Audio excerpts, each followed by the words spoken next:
I'm going to start recording the meeting, and if you guys are ready, we can go ahead and get started. Okay, so today we are here to go over the training for 1 foot high kick, seal hop, and toe kick. We have both Nicole Johnson Morris, our NYO head official, and Kyle Worrell, our Juneau NYO coach. We feel free to ask questions as we go through each event. We'll start off with 1 foot high kick, show a couple video tutorials. Kyle will provide a demonstration, and then questions. And again, please feel free to ask questions in between, or even write them in the chat box, and we'll be able to follow up with them. And we'll go ahead and do the same for seal hop and toe kick, and again, more chances for questions. So again, feel free to put those in the chat box as we move along. I will first start with our Nike channel, Alaska channel demonstrations that we did probably a couple of years ago as a demonstration. You guys should all be able to see this, but I'm going to make sure it has my sound.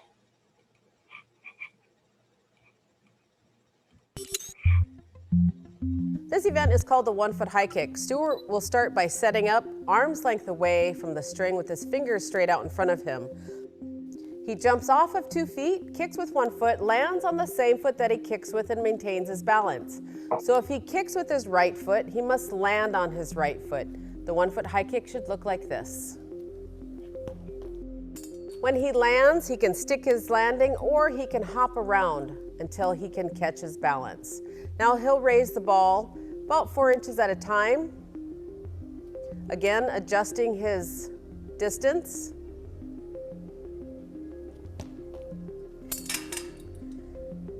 As the ball gets a little bit higher, he can also take a step or two to adjust. These extra steps give him a little bit more momentum and power out of his jump.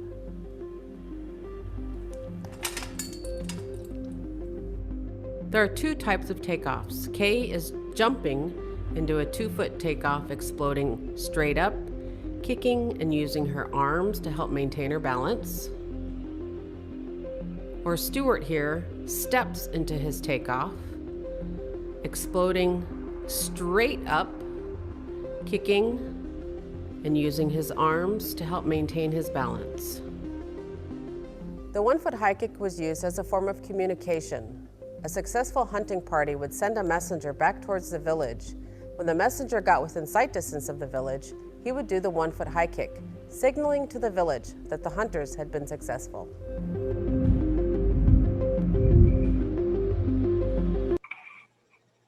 And I'm able to also show you guys an example of last year's submission for our first virtual 2020 of 1 foot high kick. And I think, Kyle, this is one of your athletes. Okay, it's recording. Okay, measuring tape. Where's the ring? Yeah. That's why she's using the grass. Oh my god, we need a stool or something. Short. We're too short for this. Kyle, we're too short. I can't even see. What does that say? Does that say 96? Yes, it says 96. Okay, 96. It's running into the next playlist.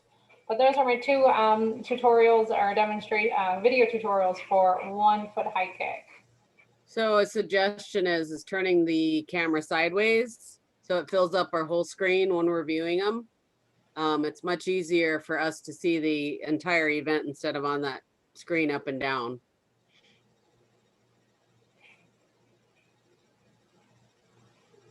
Any questions? Any questions from anybody? Oops.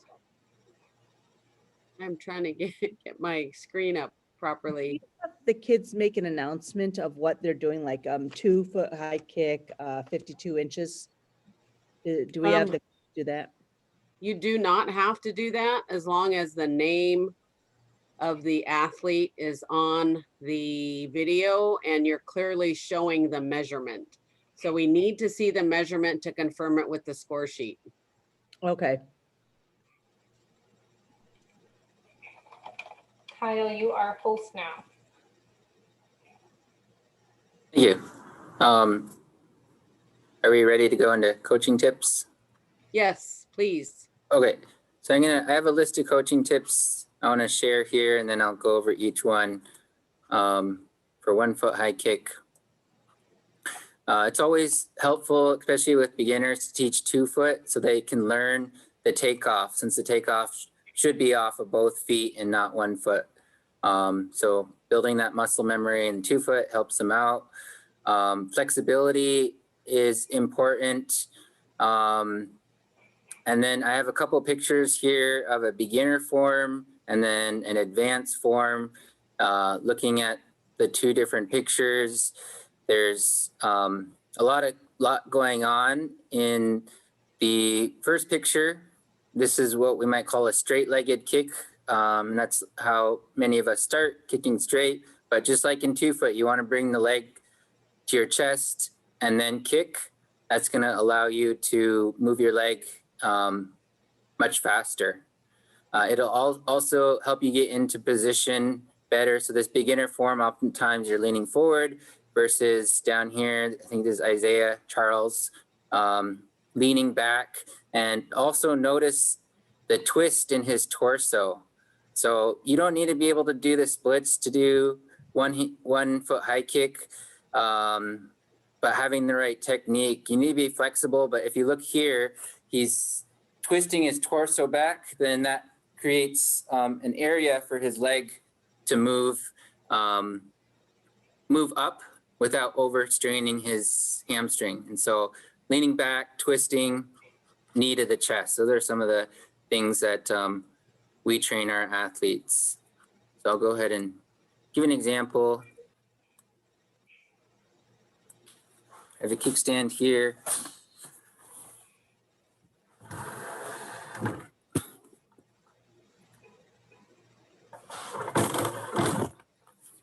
right. So you can measure about the fingers. It's different for different people, but somewhere around the fingers is a good distance. And even at the low heights, start having them practice, bring the knee up. So at a height like this, for myself, I don't even kick, I just bring my knee up.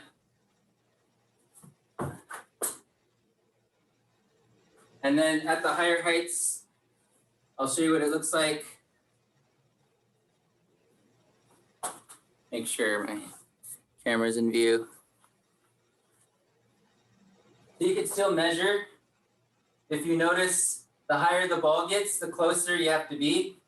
So if it's down here, you would stand here, but as it gets higher, in order to reach the ball, you want to get closer and closer.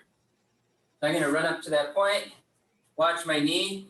It comes pretty much all the way up to my chest.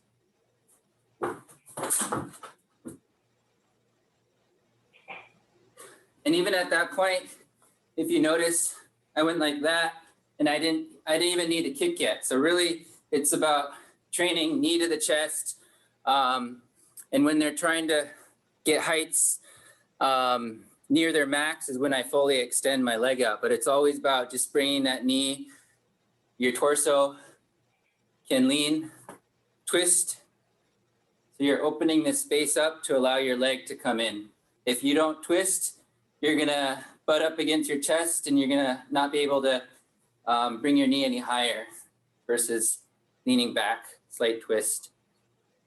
Same thing with 2-foot. We talked about full extension with the arms, straightening the arms on your takeoff. So running up and fully extending before the jump. A lot of beginners, they're gonna run up and just kind of throw their arms without fully extending, losing some of their momentum. So here's another example.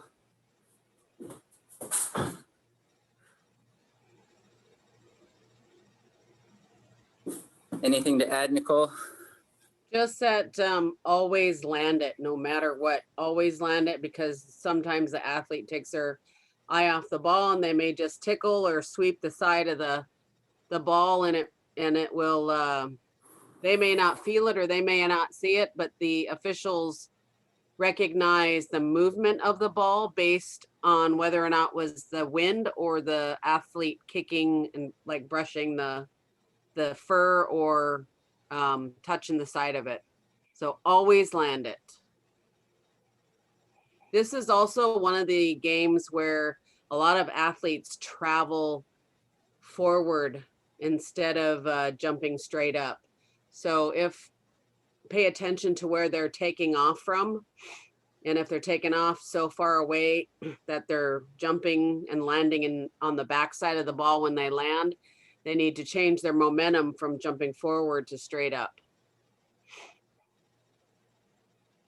And that's part of getting them comfortable standing closer to the ball. And the full extension. Yeah, and if they're new to higher heights, they're not going to be used to jumping so close to the ball. It's going to feel off for them, but as a coach, you can let them know this is, as you get to these new heights, you really want to get closer to the ball because you're coming under the ball as you lean back to be able to kick the ball. Yep. Any questions about 1 foot high kick? All right, let's go ahead and move into, what is it, seal hop first?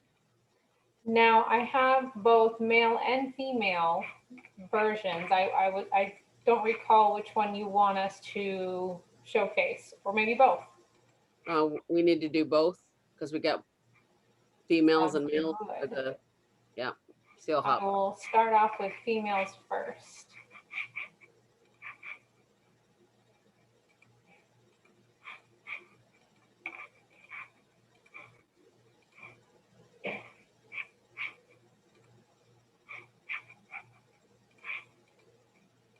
Underneath, the official will say ready. This next event is called the girls seal hop. An athlete will start by lying on the floor with her fingers behind the line. Her feet are together and toes are tucked underneath. The official will say ready up. She must keep her body straight from her shoulders to her heels. If her bottom comes up above her shoulders, she's given 2 verbal warnings. On her 3rd verbal warning, she is stopped while she is hopping. The athletes measured from the start line to where they are stopped. The athlete who hops the furthest distance wins the event. Ready? Up, hop. Hopping on both hands and feet. If the athlete reaches the other end of the gym, they turn around without pausing or stopping until they can no longer hop. That is the girl seal hop. So you'll see here that Kay is jumping off both her hands and feet at the same time and keeping her hips below her shoulders while she's hopping. There are 2 types of turnarounds when you reach the turnaround point. Kay is doing the traditional style, turning around without pausing or pivoting until she returns to a forward moving motion. The second way to turn around, you will see as Andrew crosses over the line, he pushes back without pausing or pivoting until he returns to a forward moving motion. The seal hop was played to help build strength and endurance to pain while they hop along the ice, imitating the motion of a seal. And when they got close enough to the seals taking naps on the ice, they would grab their harpoon off their back and harpoon the seals. So that is the girls version, and I will also show you the boys version. And Adele, you can stop the video when they do the turnaround or Okay. do the turnaround explanation. Okay. This event is called the boys seal hop. Andrew will start by lying on the floor on his stomach with his shoulders behind the line. His feet are together and his toes are tucked underneath. He will also curl his first finger in, hopping on his first knuckles and palms.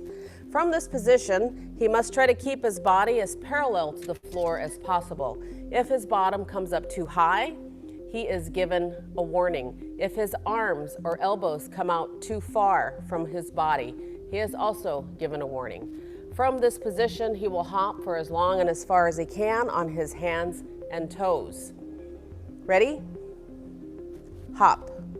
If he reaches the other end of the gym, he turns around like this without pausing or stopping and hopping until he can no longer hop any further.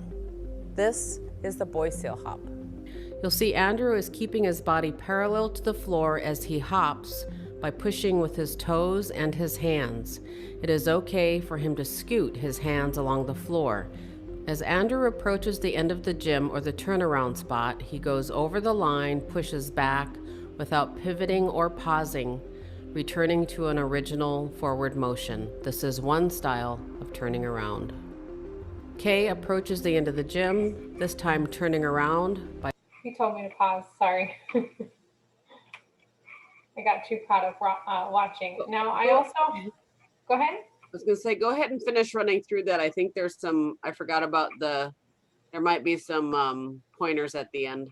Okay, By simply turning and not pivoting or pausing back into a forward motion. This is the second way to turn around. The seal hop was played to help build strength and endurance to pain while they hop along the ice, imitating the motion of a seal. And when they got close enough to the seals taking naps on the ice, they would grab their harpoon off their back and harpoon the seals.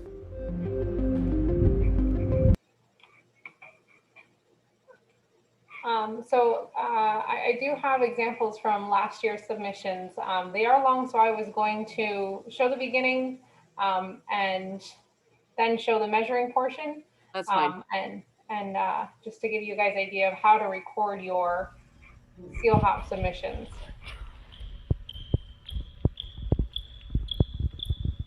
So she goes pretty far. These were actually the first placers. Let's see. So I think she goes down here.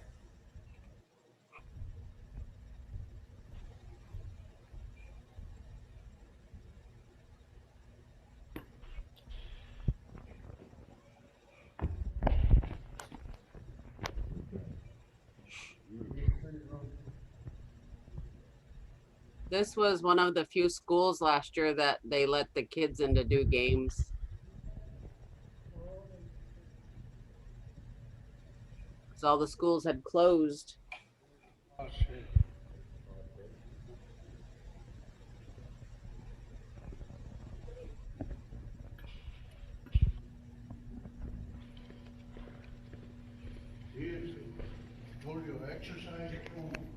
So she must have made a mistake back there, and that's where he stopped to measure. Mm-hmm. Get for summer next year too. On a long train, it'll help. Michelle, stand up and walk it off.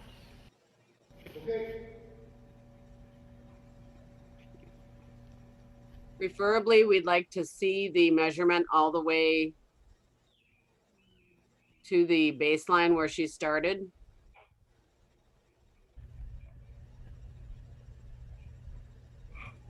Sorry, I thought this one showed it. I think the next one does, actually. I was trying to provide both a female and a male. So let me see. Nope, only from the beginning, or only from the end. And his was the same as well.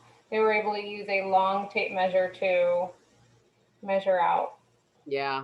The And gym. actually, if you just video from the baseline, right where they start, and watch them go down, you can run the tape measure all the way. You really wouldn't have to move, because you'd run the tape measure, the beginning of the tape measure to where they stop, and pull it back to the start line. Yes. So those are the two that I have. We can also show the JNYOs, if I'm correct. Did we want to do that? You can if you want. I don't think it has much difference though. How about the The one that we did for the juniors. Yeah, the junior YouTube one. Yeah, oh, right here.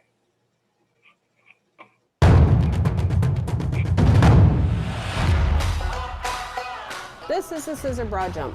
Harry's gonna start by standing behind a line. From this position, he jumps off of both feet onto one foot. The scissor bra Scissors. jump. We need The seal hop. next foot, Steps. I apologize. It is late for me. I know we have seal hops in here.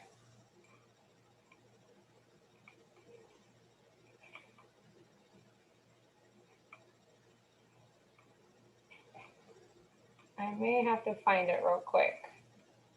That's okay. Just have, Okay. we'll go ahead and turn it over to Kyle for coaching.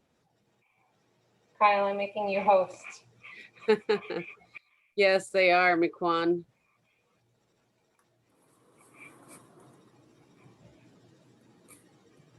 Ah, you should be host now.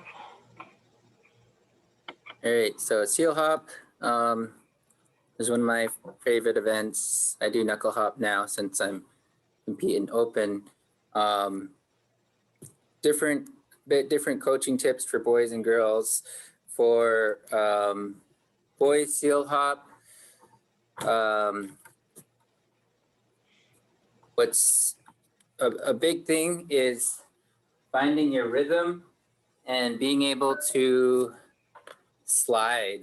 So let me show you what sliding is, because sliding is going to save a bunch of energy instead of just hopping. You're going to use more energy that way. If you can just, you're still hopping, but you're not lifting your hands off the floor. You let them slide. And let me see if I can do it on purpose. Sliding the hands. That It's makes a still huge hopping, it's just difference. not lifting, I guess. It's a huge difference for the girls too, sliding. Yeah. The other thing to really think about is a lot of athletes get focused on their upper body when really about half your power is coming from those toes pushing behind you. And so if you can watch the feet as well, maybe I'll hop away from the camera, trying to figure out the best way to do it. But pushing Pushing with your toes. Pushing with the toes, like that, every time. I have my feet side by side touching. Some athletes start out here, but you really want to get their feet together so they're pushing in sync. And if they're in sync, they're gonna give more power to the athlete.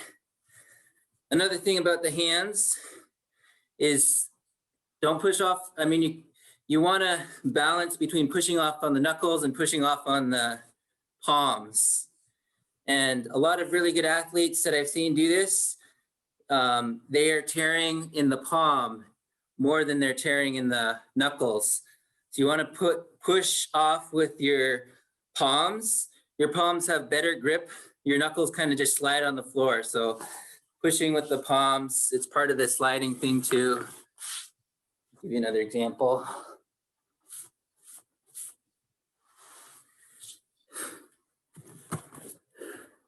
And for girls, it's not too different, but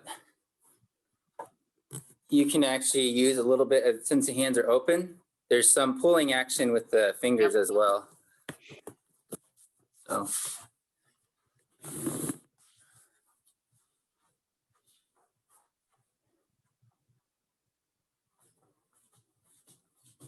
And push with those toes too. Yeah, Same push thing. with the toes. Don't completely lock your arms out when you're hopping. There's a slight bend, but not so much of a bend that you're doing a push-up every time. There's kind of just a very slight bend.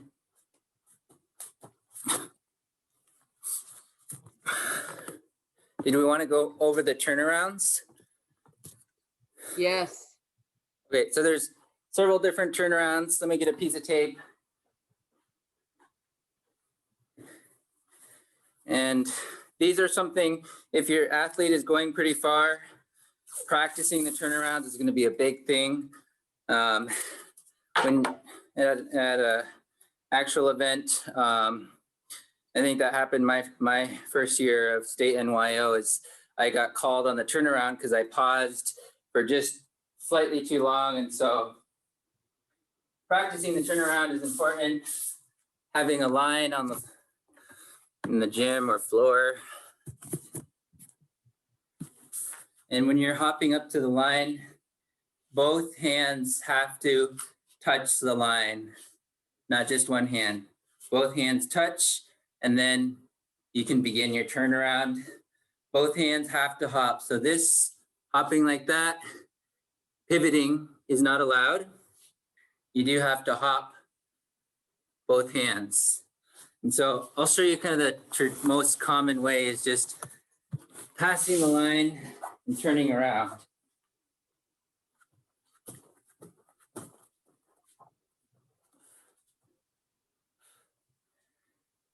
This is called the gnome turnaround. And I would say it's a little bit more tricky. And this is what I got called on was I paused. So let me first show you the gnome turnaround. It's kind of like a car reversing, backing up. So.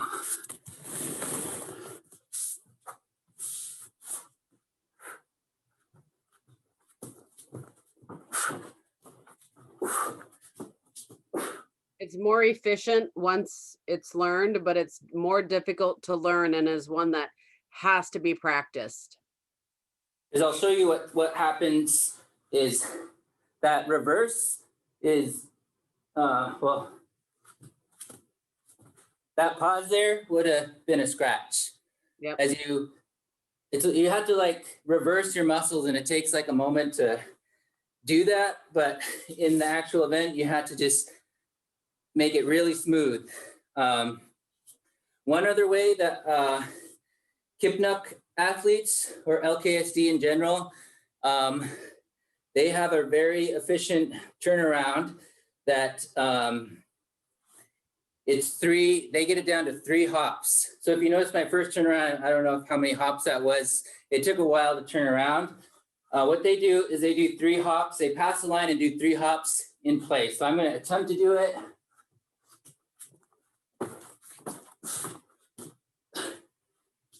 But that's another technique that takes practice. LKSD, it looks pretty amazing. They do it really fast. 3 hops in place. Both hands are hopping.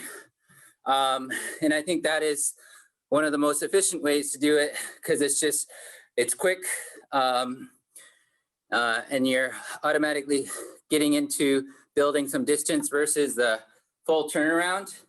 You might do 5 hops and that's not going to add to your distance because you're not reversing in the other direction yet.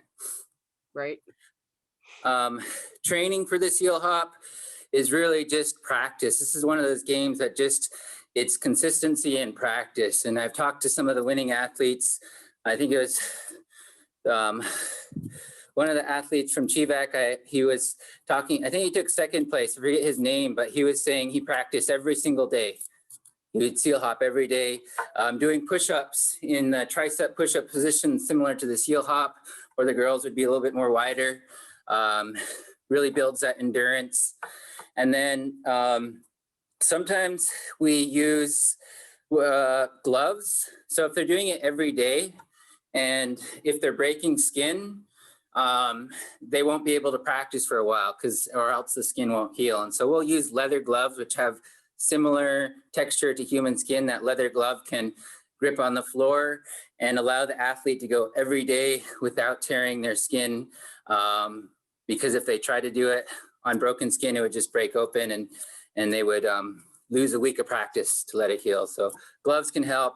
You do want to break the skin every once in a while to know the actual feeling and to start building that pain endurance. But once they kind of know what to expect, we just use gloves so they can do it every practice. Anything to add? I don't think so. That pretty much covers it. I was gonna say practice. That's the only one that really just doing it is probably the best practice of all. Nicole, would you just mind reminding where to measure on the athlete? So for the guys, shoulder starts behind the line, measure to the shoulder. For the girls, fingers start behind the line and measure to where the hands stop. So Yeah, girls start there, and when you go down, oh, guys start up, their shoulder starts at the line. So girls measure to where they go down on their hands and not pushing. A lot of girls tend to like push forward, trying to get a measurement to their shoulder, but it's to where their hands are. And guys, they measure to the shoulder, from the shoulder to the shoulder. Girls, hand to hand.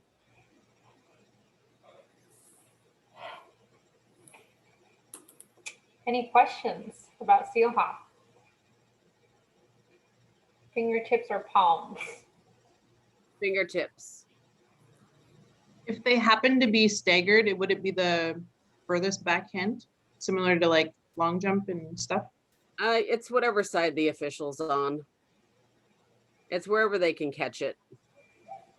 It's technically, I guess it would be the hand that is closest to where they stopped or started, I mean. But usually it's wherever whatever side the official is on. They're usually pretty close to the distance.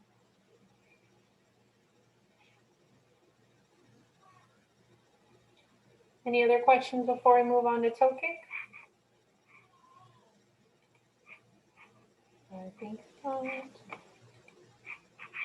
Kyle, did you give me back? Yes, you did. Thank you. All right, toe kick, and I only have our N7 videos, so here we go. This event is called the toe kick. An athlete will start by standing behind a line with their feet together or slightly apart. The object is to kick the stick at the furthest distance away from the start line. From here, she jumps over the stick, but as she jumps over the stick, she must tap it with both of her feet, anywhere from the ball of her foot to the tips of her toes. After she successfully kicks the stick, she must land in front of the original position of the stick, sticking her landing or maintaining her balance by hopping forward. The toe kick should look like this.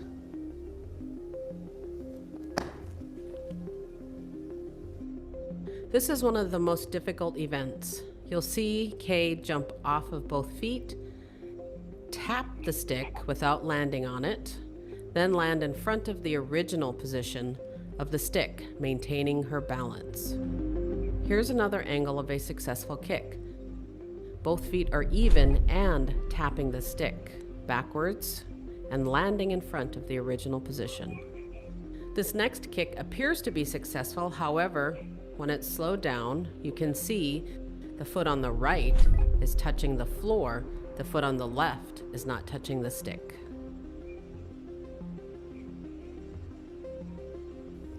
The toe kick stick is 12 inches in length and 1 inch in diameter.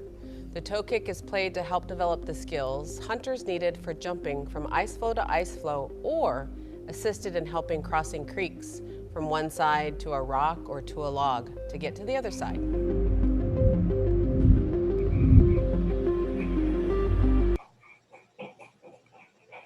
Kyle, I'm hoping maybe you have more. So just so everybody knows, this is the most difficult event of all native sports and competitions at NYO and at World Eskimo Indian Olympics. I'm gonna say probably only one out of, naturally, maybe one out of every 25 or 30 kids can actually do this game. What do you think, Kyle? Yeah, I would say that's about right. It was one of the last games for me to learn how to do.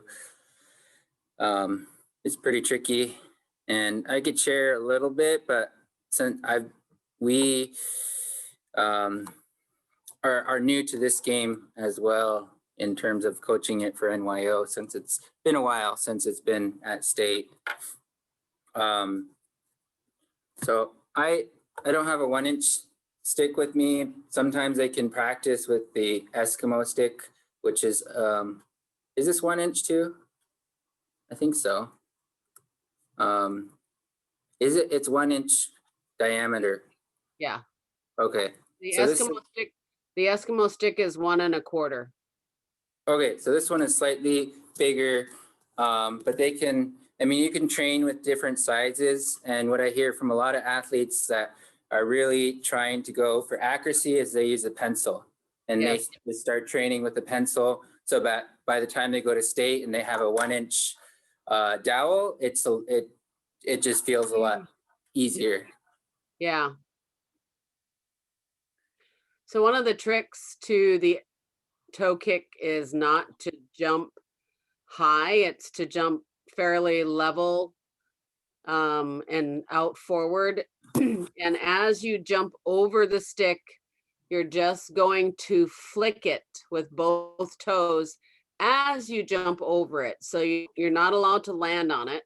But as you pass it, you just flick it with your toes, and anywhere from the palm, from your toes to the tips of your feet. So anywhere in between there, you're allowed to touch it, and both feet have to touch it. So what helps is to bend the legs on that takeoff and kind of jump low in the air. Because if you're jumping up, then you're not going to be able to flick as well. So I get pretty low. Tap it. I think it technically has to do one full rotation, right, to count? No, it just has to move back originally. Okay. It just has to move back. It doesn't matter how far it rolls, it just has to move backwards. And then if they want to try a pencil, when it's really small like this, sometimes you're just dragging your feet on the floor in front of it. Let's see if I can get a pencil. Pretty good, Kyle. So a question I have is, are they allowed to touch the floor before the stick? No. All right, so they must touch the stick and then land in front of the original position of the stick. So in that video, it shows a bad kick with Andrew's foot touching the floor. Thinking back to the 1 foot high kick, what is considered an attempt? Back to 1 foot, if we're talking about 1 foot high kick, it is if they jump and if their knee breaks as if to jump, that would be an attempt. So when they leave if they leave the floor and decide just as they're getting ready to take off and they don't jump or they don't break the knee, and they just jump straight up, that's okay. But any movement as if to kick, then like that, yep. Sometimes athletes will jump up and then as they're coming down, they will bend their knee to catch their balance. That is not an attempt, but that's a trained official's eye.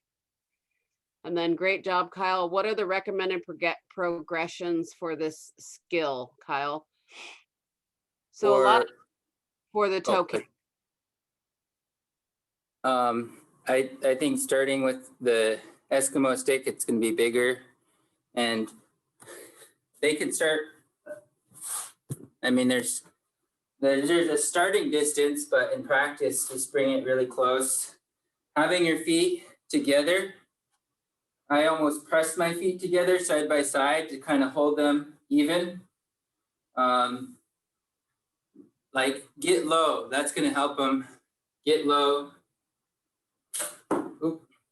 I hit the front of it that time. But it really takes a bit of just trial and error of them figuring out their body. And it was a difficult one for me to learn. I've seen some athletes, and I don't know if this is helpful, but they try to do it with one foot. And it seems like it's harder, but for some reason, some people are able to do it with one foot first, or jumping off two and getting it with one. And then they learn how to do it with 2 feet. I mean, you don't want to, I think everyone learns differently. So I remember just as I was learning it, some people were trying it with 1 foot and they could get it with 1 foot, but not 2 feet, but they at least learned the flicking action with 1 foot. And then later on tried with both feet. So it's really, I think it's different how people learn and progress. And it's one I'm still progressing and learning in. The biggest or the most important thing is not to land on it, and that you're just tapping it and flicking it with your toes as you jump over it. And the landing has to be in front of the original position of the stick, and you have to stick your landing, or you have to maintain your balance by hopping after you kick it.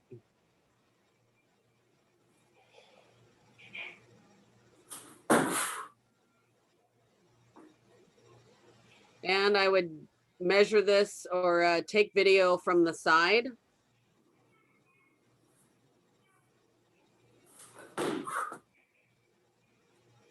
And you can put markers on the floor at increments, at the designated increments. So when you set the stick up, it's already right there with the measurement on it, instead of using the tape measure to measure it every single time.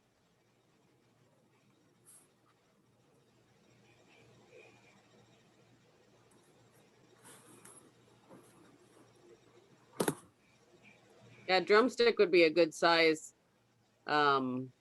stick to practice with. It's a little bit smaller than the toe kick stick and a little bit bigger than a pencil. Any questions on toe kick?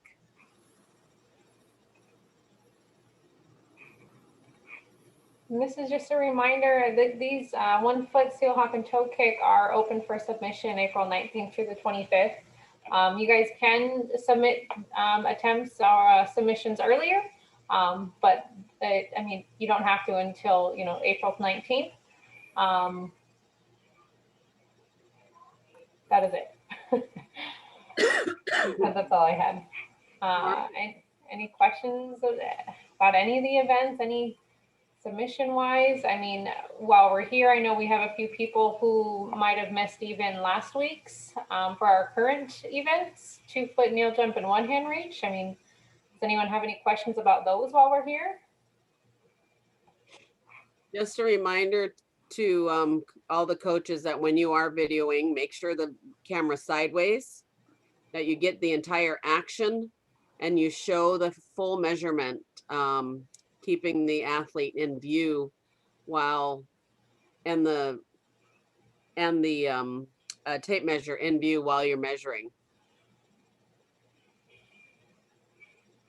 Are there the videos from last week that are for the events this week?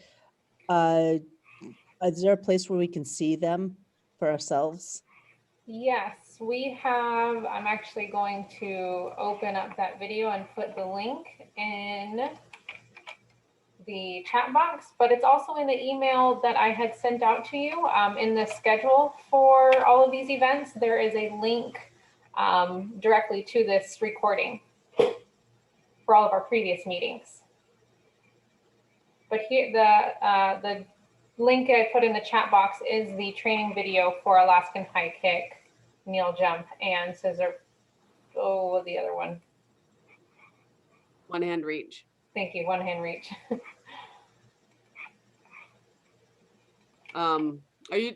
Nora, are you talking about the events that happened last week or the coaches meeting from last week?